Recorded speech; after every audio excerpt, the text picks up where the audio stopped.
We sometimes get reminded that the food we eat in America is killing us. But then we go on with our lives as if we didn't hear the information. It couldn't be that bad, could it? We have food that is destroying us here in America, but then healthier food is transported to Europe. While America is being poisoned, Europe's food seems to be fine. Are you ready to hear the truth? Bottom line, are you in or are you out? What are you talking, in or out of what? No time for questions, just action. In or out. Okay, well then I'm out. It's the same companies, same ingredients, same science. So the question is, why does Europe say no while America says yes and says that it's safe to eat? I think that's the question that we need to know.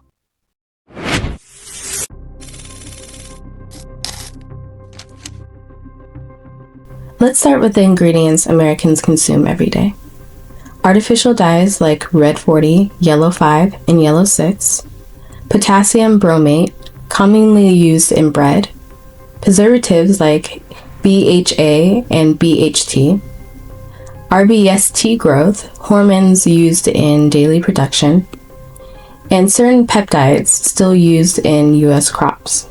In Europe, many of these are banned or heavily restricted. Europe follows something called the precautionary principle. If there's credible evidence that an ingredient might cause harm, even long-term harm, it's removed.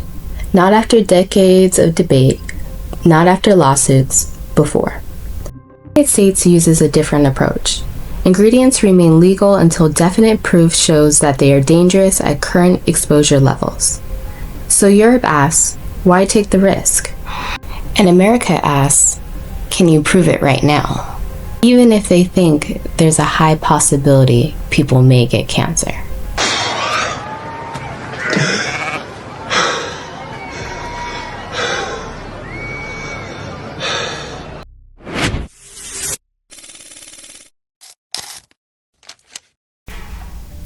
Now this is where things get uncomfortable. You have the Food and Drug Administration, and then you have the European Food Safety Authority. In the US, companies can often self-certify ingredients as safe. That means the same corporations selling the food are funding the safety studies. In Europe, regulators are often more independent and far quicker to say no. So this is what a lot of people miss. This isn't about Europe being anti-American or this fear-mongering thing.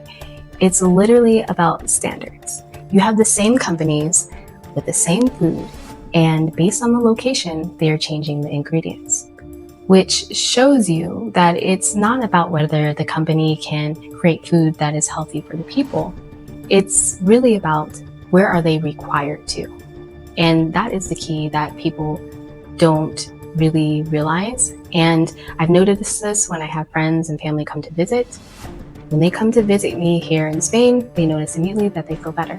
They feel less sick, or they don't have headaches, and they feel like they have more energy. And it's mainly because it's a standard issue. Here in Europe, their standards are higher. There's things that are not allowed to be here. In the United States, the standards are lower.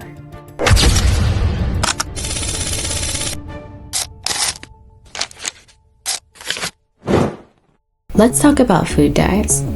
In Europe, artificial dyes come with warning labels. In the US, you market them directly to kids.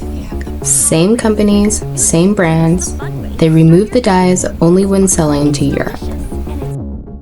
So, you're gonna suffer, but you're gonna be happy about it. I love food. If you guys watch my channel, I have mentioned this a million times, and it's now 1,000,001 times. I'm a huge foodie, and knowing this information, it really did bother me. I do love the food in America. I actually think it tastes good. I love all the different flavors, the different types of food they have. Like, you go to New York, you go to California, you go to Texas. I think they have some of the best tasting food in the world. However, based on the information, you realize that it's basically poisoning you. It's killing you. And this is why a lot of Americans are unhealthy and they're dealing with so many health concerns, is because of that. And so this is something that is concerning to me, and I think this is something that people should be very aware of.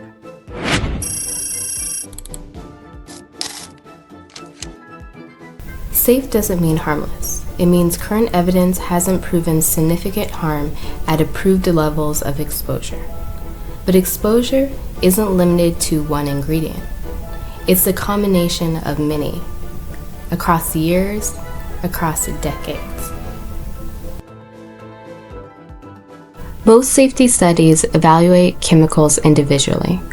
One ingredient, one dosage, one outcome. But real life doesn't work that way.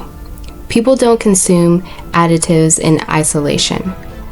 They consume them in combinations. Breakfast cereal in the morning, processed snacks in the afternoon, packaged meals at night, day after day. Some researchers call this the cocktail effect. It's the idea that multiple low-level exposures, when layered together over time, may interact in ways we don't fully understand yet. Not necessarily dramatic, not immediate, but built over time. And here's the key distinction. Europe increasingly evaluates risk from the total exposure people experience. The United States often evaluates ingredients one at a time. Both systems rely on science, but they apply uncertainty differently. And when you change how you define uncertainty, you change what stays on the shelf. And that difference changes how regulation unfolds. If an ingredient is truly safe, why is it removed when selling to Europe? This isn't about panic, it's really about priorities. Honestly, it's really about the government. Should the government prioritize corporate profits first, or should they prioritize public health? I think that's a question that we really should be asking ourselves. I think a lot of us agree that, especially in America, they should be prioritizing more of the public health. But I want to know in your comments what you guys think, what your opinion is about that. And also, if this made you think about what you put into your body, or you know somebody else who wants to know this information, make sure to like and share it. And yeah, once you know this information, you really can't unsee it. I hope you guys enjoyed this video, and yeah, I will be seeing you guys soon, and look out for my next video.